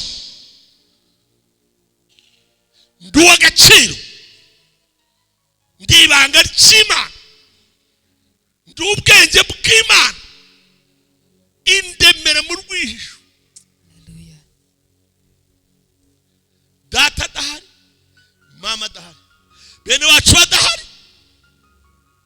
mu rwisho ongera ubyutse uti nduwa agaciro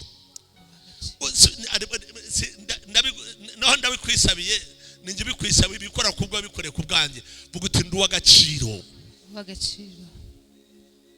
yakegetse kukura umutima uruwa agaciro yakegetse kumaramo imbaraga uruwa agaciro ongera ugwiza imbaraga uruwa agaciro ongera uhagarare neza uruwa agaciro mu rugo rwawe uruwa agaciro mu bana bawe uruwa agaciro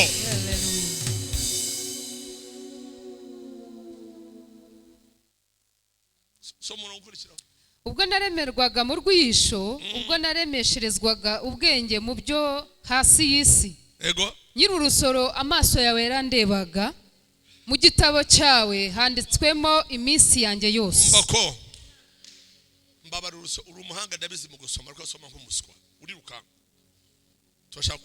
ndashaka kumvisha abantu ibi bintu usura umurongo wa 15 igikanka cyanjye niwagihishwe ubwo naremerwaga mu rwisho ubwo naremesherezwaga ubwenge mu byo hasi y'isi ubwo naremeshwaga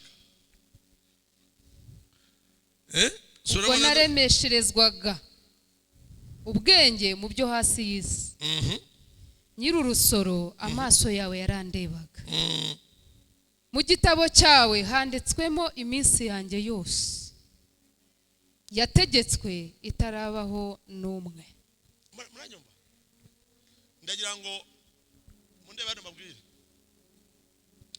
ntago nzi byari byo ariko reka mvuge nk'umubwuga butuburi imbere yawe niyo yaba ari umuhanuzi niyo yaba marayika avuye mu ijuru ibintu utumva ntukumvikane nabyo ntabwo muranyumva nsubiremo niyo yaba ari umuhanuzi niyo yaba marayika uvuye mu ijuru muranyumva ibintu utumvikana nabyo ntuzabivuge ngo amina ntukabyemere urugero muranyumva niba hari cy'Imana yavuganye nawe ukizi neza udashidikanya murandega amatwi nta buhanuzi na bumwe bugomba kugutesha uri cy'Imana yavuganye nawe uzemera sinzi barakora mvugana n'ababanyumva nsubiremo niyo yaba ari marayika niyo yaba ari umuhanuzi aho waba uri hose mfite icyo nicariye Imana yavuganye nanjye nyizi neza atari ugushidikanya ariko kumenya ibintu neza murabyumva nk'uko uzi kuri umugore warota kuri umugabo bitakwemera ahubwo Imana yarambwiye ngo hakagira ubuhanuzi cyangwa undi mwigisha cyangwa undi muntu wese uza kubwira ko ibyo bintu atari byo kandi ari byo utegereje kujyamo ntuzumvikane nabyo ni wowe n'Imana bade ni wowe uzi icyo Imana yakubwiye yakuremeye mu rwihisho uruwe agaciro kukuremwa kwa uruwe agaciro igikanka cyawe Imana ntiyagihishwe haleluya reka mbibutse iki ntago tubayeho kubera ba data na ba mama hoya mumbabarire ntago nshaka gutesha agaciro ababyeyi ntago tubayeho kubera mama na data tubayeho kubera umugambi w'Imana kuri twebwe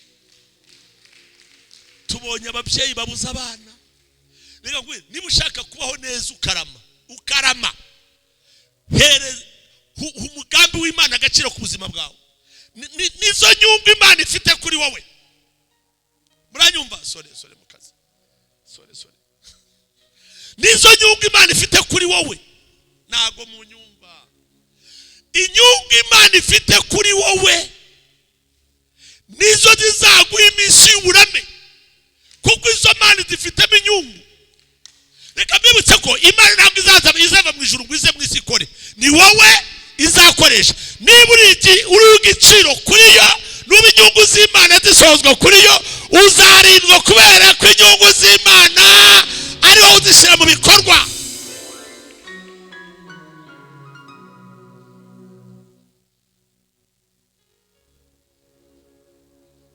ntabwo Imana izava mu ijuru nguze mu isi. Byararangiye, Yesu yaje mu isi arahagenda iminsi mike muramwica n'abayuda bene wanyu. Ni wowe gushyira inyungu z'Imana mu bikorwa. Wowe reka babwire iki kintu, niba ufata umwenda ukawuha umukene, ntabwo Imana izava mu ijuru nguze guha umukene umwenda. Ni wowe uzawufata uwuha umukene, uranyumva, uba ushohoje neza ubushake bw'Imana. Hari uhahabwa amasogondo yo kurama akobwa, ubona iminsi yo kurama, wowe ukora akantu uzi ko ugakoze gusa, ariko ujye umenya ko hari akantu ushoye, hari akanyunguzanye.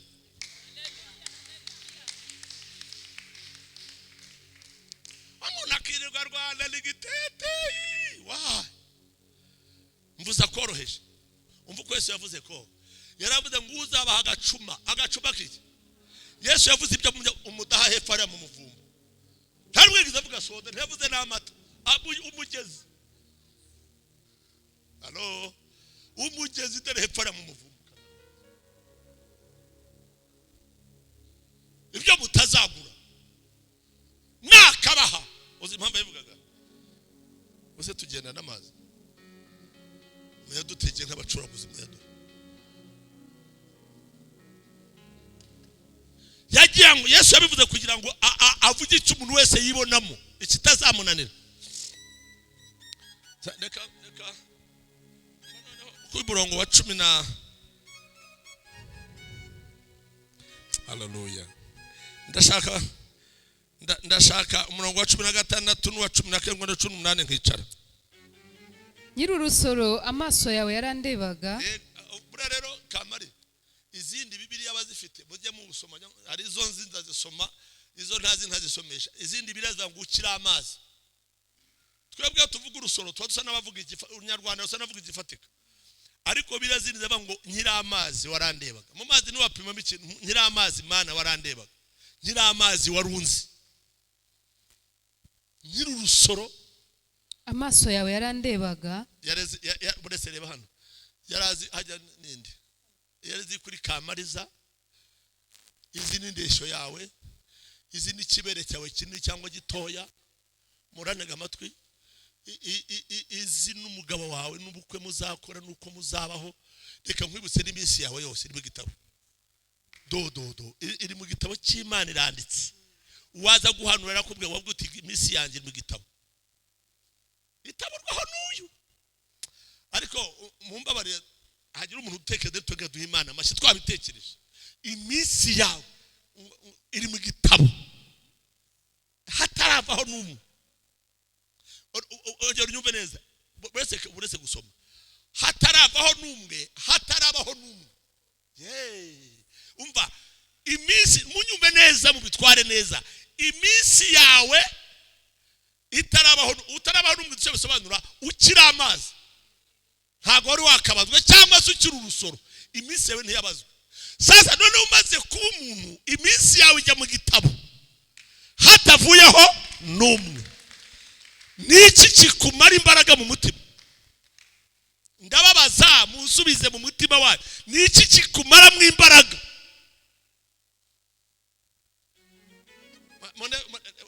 Reka nongere subize mu imbaraga barokore. Mundebe hano, njamba yeba nabukurizamo, njamba tekereza nkumva murambabaza.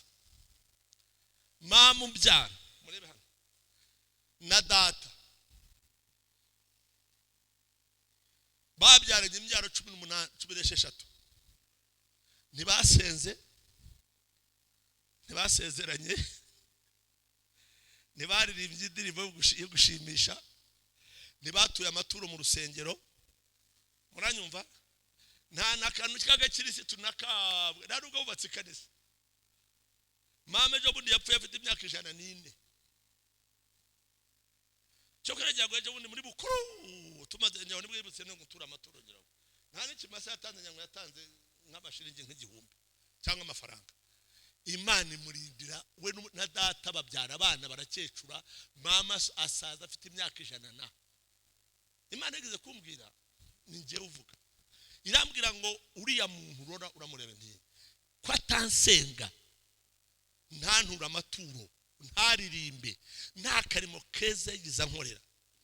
akabagejeje imyaka ingana kuriya, mwebwe abanyubaha nzabima amaso.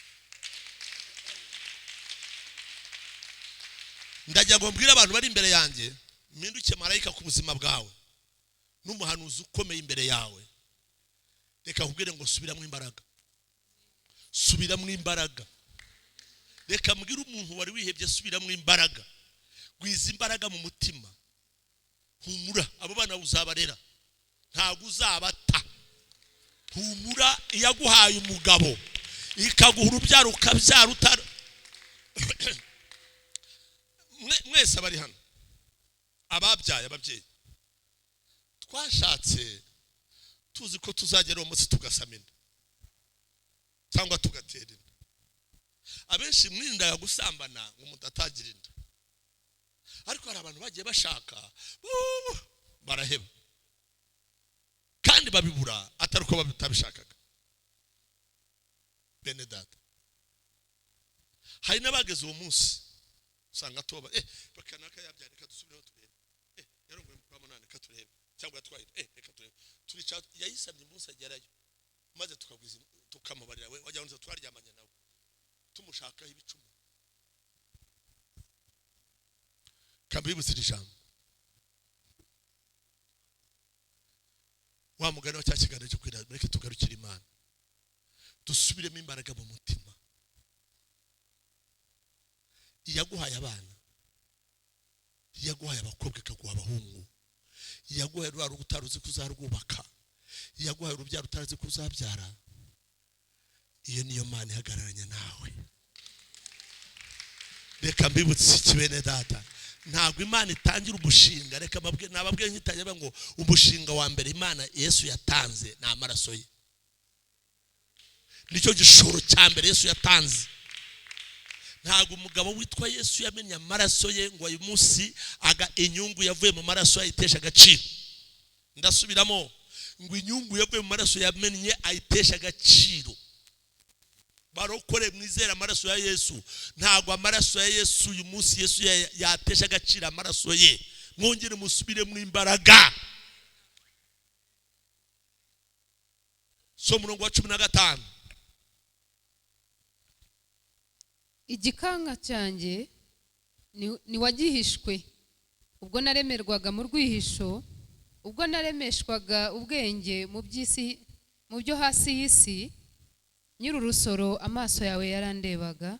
16 na 7. Mana, erega ibyo utekereza ni iby'igiciro kuri jye, erega umubare wabyo ni mwinshi. 18.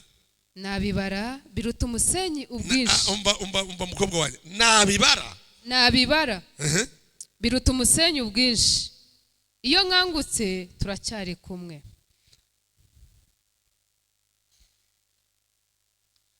Aya magambo yonyine akwemeze ko uri mu kiganza cy'Imana, uri mu kiganza cy'Imana. Reka mbwira umuntu uri hano wagize amahirwe yo kuza hano,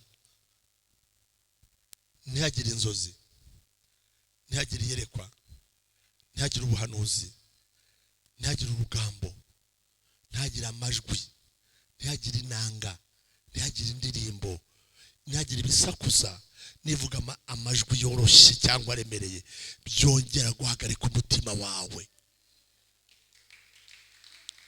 Ndabwira abarokore bari imbere yanjye, uri mu kiganza, imbisi yawe itaravaho n'umwe. Reka mabwire barokore, ngewe abantu bararose abandi barerekwa.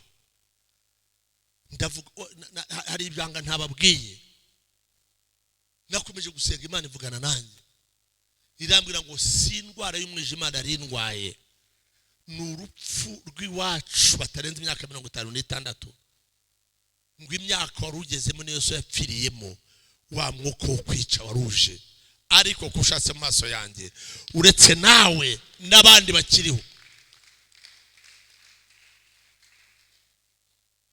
Bene data, reka babwire, ngiye kubabwira ibintu mu nyumve ntagire umuntu nyumva nabi.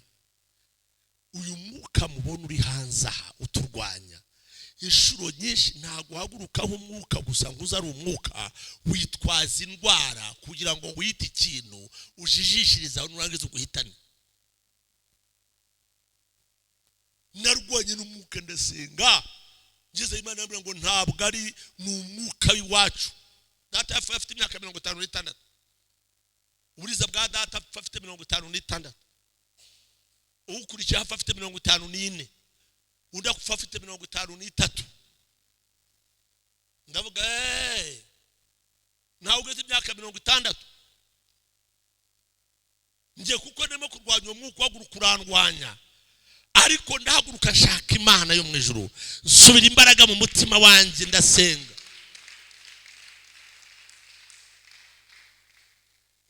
Ibyo ndavuga ibyari iwacu, amakuru y'iwanyu sinyazijyayo.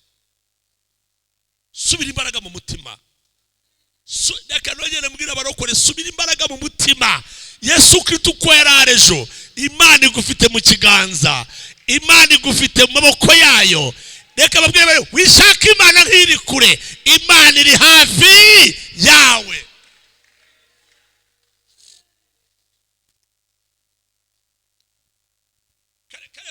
Kalebu yabwiye Yoshua ngo arabwiye ngo muvane inkuru yanyu cy'amugongo, igihugu tujyamo cyatwegereye, dore imbuto zacyo, dore gizi do. Ucyo bisobanura ntiziratama amazi, ziracyari mbisi, ziracyahijije, ntizuruma. Iyo Imana yacu iba kure, imbuto zayo ziba zumye. Iyo Imana yacu iba kure, imbuto ziba zumye, ariko kuko ari hafi. Burya reka babwire abarokore, uretse ko tujya tugira dutyo kumva umuntu ashaka kwicisha bugufi, iyo umuntu atanga ubuhamya Yesu yamukoreye abakwereka ko imbuto zihari. Imana yacu iracyakora. Bene data bibutse iracyakiza indwara, kansa ziracyakira, dayimoni ziracyahunga, amateka aracyahinduka, umuntu arava mu bukene akajya mu bukire,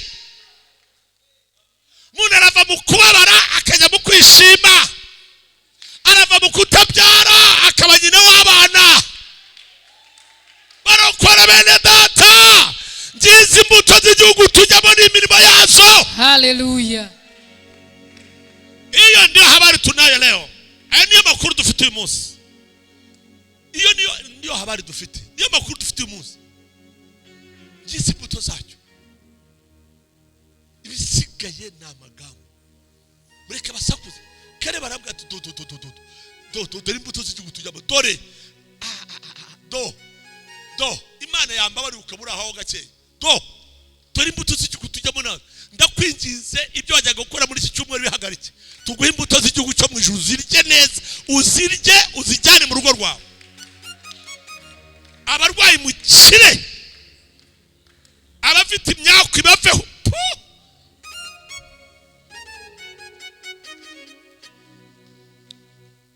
Fite imyuka basahura yo gatsindwa n'Uwiteka Imana Israel.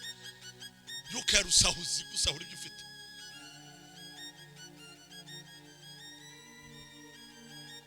Kare baraza bacecekesha neza. Amakuru yanyu uzayasome mu gice cyo hepfo kuntu bagiye. Bari bati biriya bigabo murora tuzabijya nk'imitsima. Ariko jya ngo baraho ngo bakunda ku mutsima nawe. Wari ubugari, wari imyumbati cyangwa wabohogo simbizi. Bakubati tuzabarya nk'umutsima ufite imboga. Ntimukagwa nuko ari binini, reka nkubwire mwene data. Ariko ufite umuntu nyumva. Ntukangwe nuko ikibazo ari kinini. Oya, ntabwo cyasuba Imana yacu. Shobora na gatoya wizera Imana, ushira umutima hamwe, bakuru cantege. Buriya reka babwire ibisakuza ntabwo bijya bibura. Ibisakuza ntabwo bijya bibura. Ibisakuza kura bya bitabo, ibisakuza ntabwo bijya bibura. Nuwo mubana mu buri yasakuza akakubwira ko utari umugore nk'abandi. Ngari umugore wigize kubwira umugabo we barabaho, barabuze urubyaro bibaho. Bukiye ngo bavuye ku kazi bahageze, umugore umubwira umugabo ati haguruka, sije kuzana ibyo kurya turya. Undi ati haguruka, ati sese we mugore.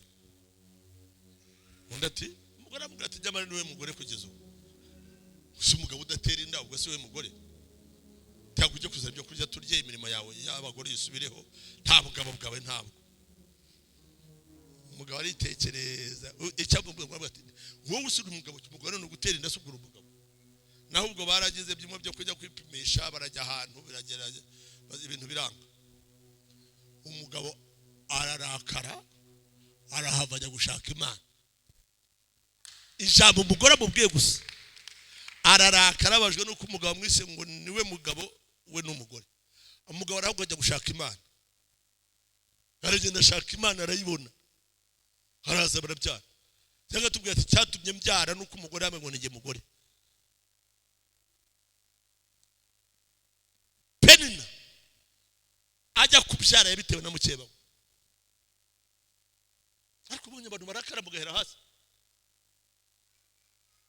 aho kugira ngo uburakari bugushyiremo imbaraga subiramo imbaraga Bibiliya tubwira ngo Imana yacu izatumara ubukene kuko ubutunzi bwayo buri muri Kristo Yesu sora ngo iyo wakiriye Yesu wowe wakiriye ubukire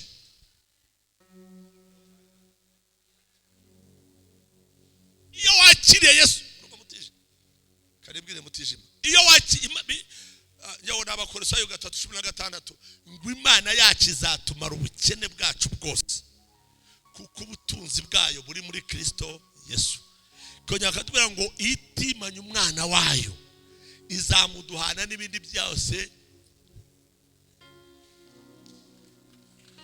byose iryo jambo turi yemwe abana b'abakobwa n'abahungu iryo jambo turi kure muri Bibiliya subiramo imbaraga icyobuzo uraza kukibona subiramo imbaraga mu mutima wongere wiyungemo imbaraga umanike amaboko yawe ushaka Imana igihe kiri gito reka Imana ntabwo irwaza yari ukugukiza gukoraho amen Bwana sifiwe amen sema haleluya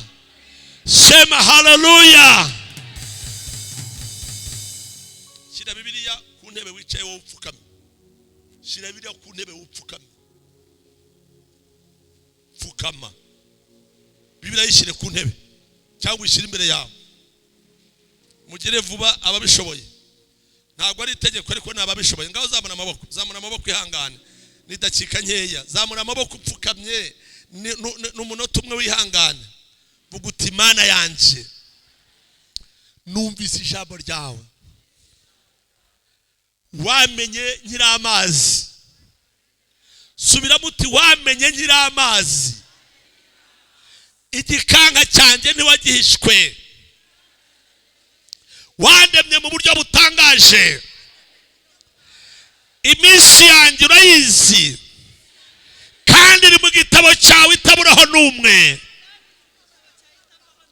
vuguti Imana yanje ni wowe data subira muti ni wowe data subira muti Imana yanje ijuru ni intebe yawe isi ni intebe y'ibirenge byawe pfukamye imbere y'ibirenge byawe mwami pfukamye imbere yawe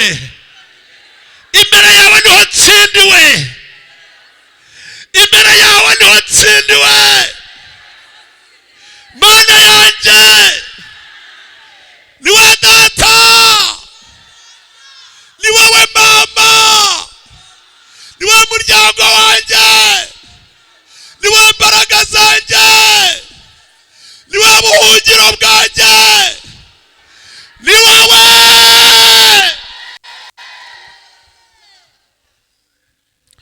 ongera wihangane gatoya vuga uti ni wowe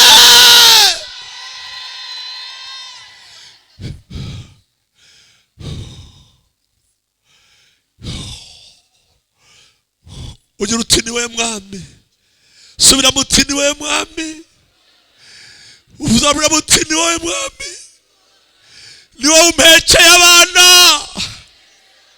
vuga uti urampekeye abandi ni wowe bafite uko ufite mu kiganza mwami niko ufite n'urubyaro rwanjye niko ufite n'iminsi y'uburame bwanjye ni wowe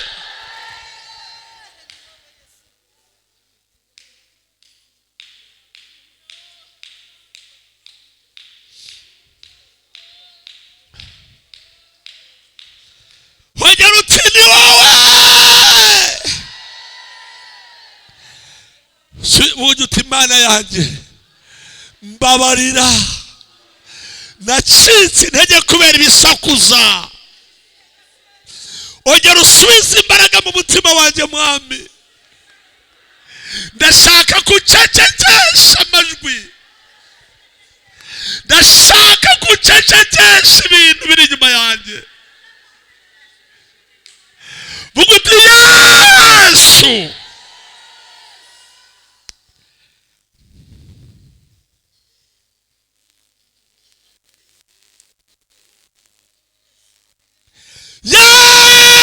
Yesu.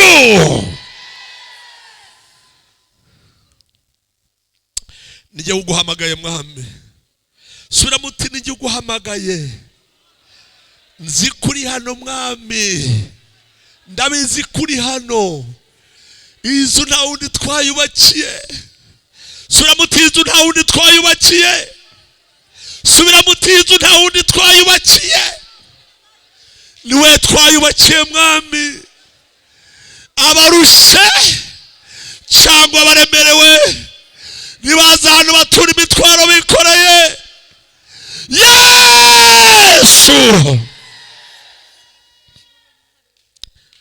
Vuga uti ndaje mwami. Nta yindi mpamvu yanzanye hano. Ndashaka kuhura n'ubuzima bwanjye. Ndashaka kuhura n'ubuzima bwanjye. Ndashaka kuhura n'imibereho yanjye. Ndashaka kuhura n'umubiri wanjye. Ndashaka kuhura n'umutwaro nikoreye. Ndashaka kunyingurira inzira. Ndashaka kunyagurira imbago. Ndashaka guhagararana nawe muri iki gihe. Ndashaka ko umutima wanjye uhumuriza. Ndashaka ko intambwe zanjye zikomeza. Yesu.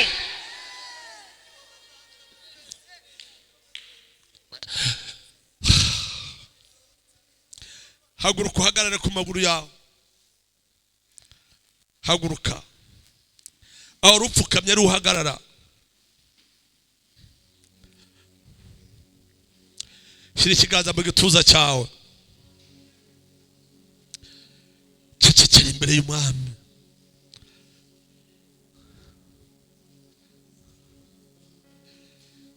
Imana izi iminsi yawe kandi yanditse mu gitabo cyayo.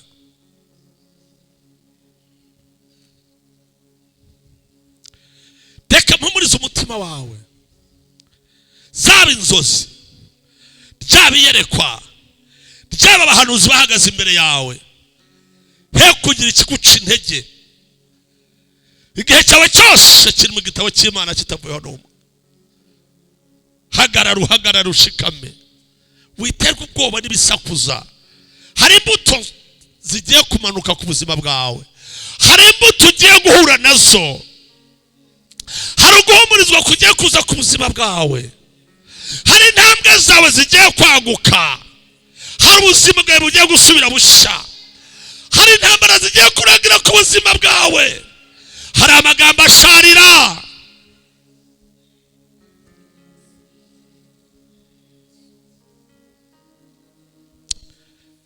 Mana yanjye,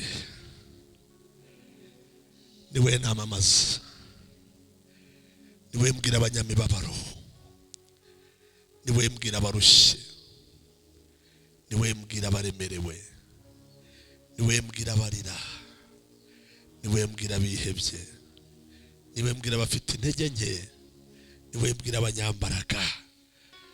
Mwuka wera, wavugana n'aba bantu se? Wagana n'imitima y'aba bantu? Wabibutsa? Wabafata amaboko? Wabahagurutsa? Wabahindura abagore n'abakobwa b'ingenzi? Wakomeza amaboko yabo ntatende buke? Wakomeza imitima yabo igasubiramo imbaraga? Wabahindura abagore cyangwa abagabo b'agaciro mu rugo mago yabo? Ongera uzamura amaboko gake.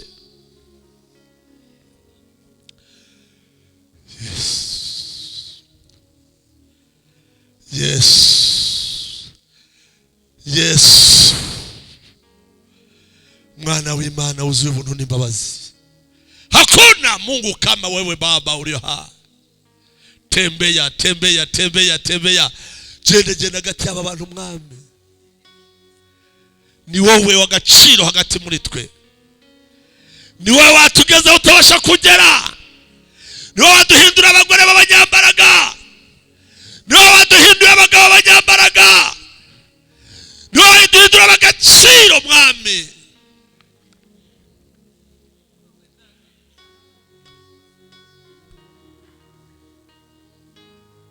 urakoze mwami,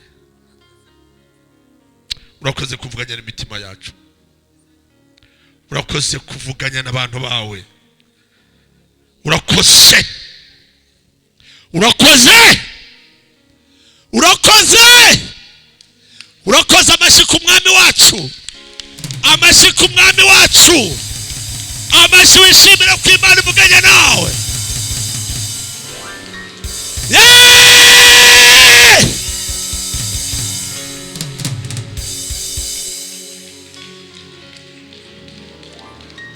Amen. Amen. Amen. Wicare mu kuboko kw'Imana mu izina rya Yesu.